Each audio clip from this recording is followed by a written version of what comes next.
and that's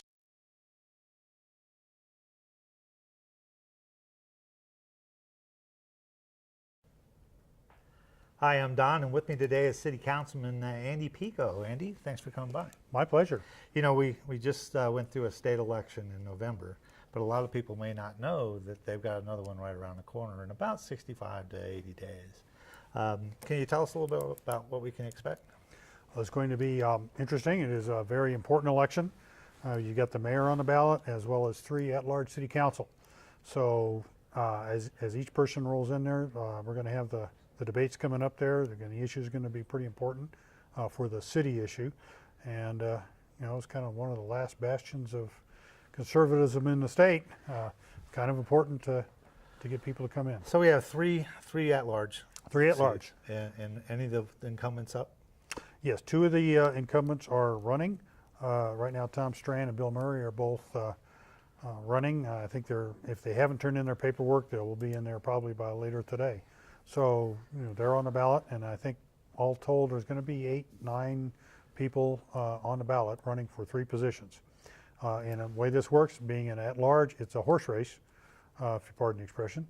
So the top 3, however it breaks out, are going to be the winners. So the more people are in the race, the lower that percentage comes in there. You could be elected with as low as 15% of the vote, depending on how much the vote is split. So it's important. And just so everybody knows, the at-large seats are citywide, and the incumbents are running in specific areas. Yes, the incumbents are going to run for the city at large. This is not a district race, so they have to appeal to the whole city. Okay. So their tactics are going to be a little bit different than they were in a district race, and they have to appeal to everybody. So we have 8 candidates that we know of so far. Roughly. And so you've been in the council for 6 years. 6 years, really. 6 years. And enjoying every minute, I'm sure. Having a blast. Yeah. So as we look forward to the debates and these new folks come in and the candidates, what issues do you think are going to be important for them to let everybody know? Because we are going to face these things in the next several years, I suppose. Yeah, I think there's a number of issues that the city are facing moving forward. I'm just going to kind of hit the issues. I'm not going to go too much in depth because, frankly, that's what the candidates going to have to do. They're going to have to kind of address each of these issues, and probably be a few more will pop up between now and the election. But I think some of the issues that we have to deal with, trying to come up with some way to deal with the issue of homeless. The homeless population, the issues that we have, and trying to provide for them. They're kind of overrunning some of the areas, and it's kind of a constant thing. It's a no-win. We'll never solve the problem, but how you deal with it and how you deal with it in a responsible that's both humane as well as fiscally responsible is going to be a challenge. Can you talk a little bit about, though, before we move on, some of the challenges that you see in that area? You don't take a lot of doubts, but what makes this so difficult? Well, the homeless population is kind of a generic term, but it's made up of a lot of different components. There are a lot of different aspects to it. There is no one solution. And frankly, every time someone tries a solution, it generally backfires and doesn't work because it's such a complex issue and there are so many differences. A good portion of the population, homeless population, is homeless. Mental health issues. And trying to deal with people who have mental health issues requires a certain approach that doesn't work for the others. There are a number of them are drug addiction. So if you deal with that, that's a different solution set than dealing with other issues. And a lot of them are combined. You know, they're both homeless and drug addiction, and it makes it very difficult.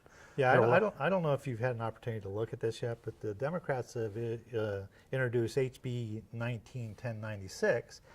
Which is the right to rest bill, and that was put in every year by my favorite legislator, Uncle Joe Salazar. And in that, I know you may not have looked at the details, but I'm thinking that this is going to be more of a hindrance to individual cities as they go along to try to pick a solution that's going to work best for them. Yeah, the right to rest, and I haven't seen the current bill, but in the past, what they basically, has undermined any effort to try to say, you can't be here, or you can't, you know, pitch your tent in the middle of the street kind of a thing, or the sidewalk or anything else. And it's a problem we have, and trying to wrestle with panhandling at different places. It interferes with traffic flow. You've got people, right now we're kind of dealing with the RV overnight issue, where you've got RVs staying at a constant place. When you have something like the right to rest, it hinders your ability to get people to move from there to places where you can provide services. Yeah, this is something that we're going to follow, because just so you know, in the new bill, it's probably just like the last bill, it actually makes it almost impossible for you to displace somebody who claims a piece of public property as their own domicile. Yes, and that's kind of a problem, because the public property is a public property, and they don't have a right to, you know, camp permanently on it. We do have no camping ordinances. We have don't camp next to the stream, which I've characterized, I should probably not say it quite those, but, you know, don't dump your refuse in the stream water, for a lot of different reasons. So there's an issue both of public health as well as public safety, and a right to rest interferes with our ability to try to move that. And we have provided means, shelter beds and things like that. Based on various federal court decisions, we can't enforce no camping laws unless we have a place for them to go. Well, we've done that. We've kind of stepped up to plate and working with both private and public, some money. And I wasn't real happy about spending it, but we kind of can't enforce the laws unless you do. So we have increased the shelter beds, and we now have shelter beds that go vacant, even in the dead of winter, but at least allows us to do no camping. And if you have a right to rest and it says, no, you can't move them, you can't enforce that, you know, you can't get them into the shelters, and it's at the shelters where we have the services available to try to get them out of the situation that they're at. Yeah, this is a bill that we're going to follow. Again, it's been it put up every year. It expands the definition of homeless. I think it's going to be a disaster for Colorado Springs and everybody else. So we'll follow that, and it is a big problem, as you say. So what else is out there for them? Well, police and fire staffing. As most of you know, we are working to try to increase police staffing and fire staffing, and we're increasing those numbers as fast as we can get people through the academies, you know, to get them trained and certified and able to do their duties. And we can only get so many people through the fire department academy and the police department academy on an annual basis. We're maxing out the thing. We've added classes, you know, almost running them back to back, trying to increase that staffing. Our goal is to increase police by 100 and fire by I think 24, and we're adding them literally as fast as we can. And we looked across the countryside, you know, other departments going, can we run people through other people's academies so we can add them faster? Well, the fact is everybody is in that situation. Retention is kind of the problem. Police retention and fire retention are down across the country for a lot of different reasons, and won't go too far into that, but it's you're trying to increase staffing at the same time people are leaving, and it's difficult, and it's more than just retirements. People are leaving the services just and moving on to other pursuits. So it's a difficult thing we're going to do. So we're continuing to do that. And along that line will be a ballot initiative. And so the fire, our local 5 has run, and they have the signatures, and it is on the ballot. So we will be voting on collective bargaining for local 5. Needless to say, I'm not particularly in favor of that issue. For a lot of different reasons, but that's one of the issues as well. So pay attention to your ballot, because that one is on there, and I think that's a very important one. Okay, so we have those, or you got a couple more that the candidates really need to start looking at, and for us to follow. Really. Yeah, I think other issues that the city is looking ahead. Road and stormwater work is continuing. We're doing a lot. We're you know, we've put resources in there. Regardless of how we got there and whether people are in favor of the particular issues that got us, we do have those funds, and we are expending them as fast as we can to do the work that has been identified. They both have significant issues with it, and just talking about roads for a minute, we're continuing to move ahead on that. The 2C money is coming in a little bit higher than was initially anticipated, which means we're ahead of schedule. We're also bringing the projects in, believe it or not, below estimates. So we're getting a lot of work done. We've also matched that with the utilities work that goes underneath the roads. We're trying to make sure we do that work first so that we don't dig up newly paved road. And I say this a lot of times. I repeat this story where, years past I was up in Cheyenne Mountain, and the Air Force did a tremendous job of repaving NORAD Road from the bottom of the hill to the top of the hill, and it was a beautiful work of art. And 3 months later, they dug it up to play a cable. And that's what, that was probably the dumbest thing ever. And I swore that if I was ever in charge of anything, they would never do that. Well, that is the case now. And we've made sure that the planning departments and utilities, the planning department on the city side and the roads are merged. They're making sure they do that work. We're doing the planning, and we're actually doing that work to ensure that we don't dig up. Now there will be breaks. That doesn't count, but well, it counts, but it's not the same as if you plan to do it. So we have been very successful at that. We're getting all the utility work done ahead of time, and then doing the road work, and it's been very, very successful. The water main breaks are greatly reduced. We haven't had those issues on areas that we've had to repave in 2C. So that work is proceeding, and we're ahead of schedule. And looking ahead as to what we do in the years ahead, it's just one of the issues that will come up. The candidates I'm sure will be asked about what does the future bring over the next 4 years, because 2C runs out in 2 years. So, and when we put that together, it was 10 years. We laid out 10 years worth of work.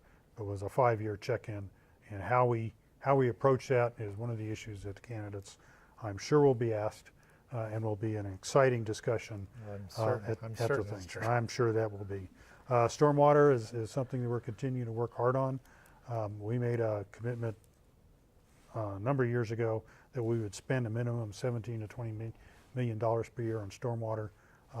Subsequent to that, we went down and in order to get Pueblo to not pursue legal action against us, we committed to spending that same amount of money. So we didn't actually up it, but we made that commitment. We would continue to spend it.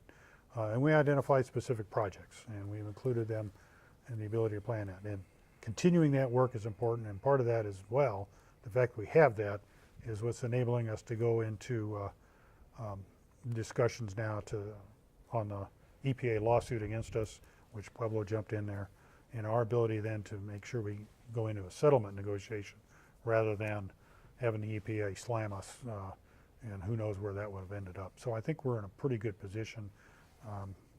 What happens in the months ahead, and very few months ahead, will kind of drive that. So ensuring that we maintain the ability to do the work that we're required to do under federal and state permits is essential in how you do that.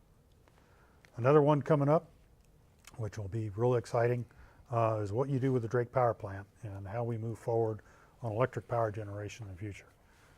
That's been one of my key issues up front, is trying to make sure we maintain reliability and low rates. And the Drake Power Plant is really essential to how to do that. There's a lot of pressure to close that plant from a lot of different people, a lot of different groups, with a lot of different reasons. And we're continuing to have that discussion. And what that looks like in the future is something that will be important. It will be continuing to come up. We are starting our, taking a look at the new energy vision as to how that looks, and that's still a work in progress and not very far along. But subsequent to that, we'll be starting the what's called the Electric Integrated Resource Plan, which is a plan we redo every 5 years, and that's kicking off this year. By the end of 2020, we'll have that. And there's a lot of pressure on how that goes in the future. And there's a lot of people who have the idea that we can go 100% renewable by 2040. Some people would like us to do that by 2030. Some people say, close the plant tomorrow. And quite frankly, renewable power, or what's called renewable power, doesn't work unless you got a conventional generator behind it. Yeah, Drake has been an issue that we've followed for quite a while, and it's obviously not going to go away, especially in our current climate, I think. So, Andy, we have 8 candidates coming up in April, somewhere around Somewhere that. around there, Somewhere probably around that. more. We're, you know, as we talk here, that those numbers are will get finalized here on Tuesday. They have to have their paperwork in. So by Wednesday, Wednesday, Thursday, by the time they finish counting and certifying, we'll know exactly who's on the ballot. And they're going to be looking at, like we're looking at, the homeless, public safety, collective bargaining for the fire department. How we spend our money is always been a bone of contention here in Colorado Springs from our perspective, and maybe sometimes different from your perspective. But it's those are critical issues that are coming up, and the big one for everybody is Drake and the reality of how we power Colorado Springs and our homes and everything else. Andy, we're about out of time. I appreciate you coming by. We want you to come back. We want to follow. We're obviously going to follow the race and get your perspective on different things as we go. It's been an interesting year already for things. And it's that are only coming 2 up. weeks into It's only January. 2 weeks, Yeah.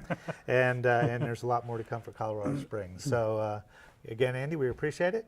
I'm Don, and we'll be back.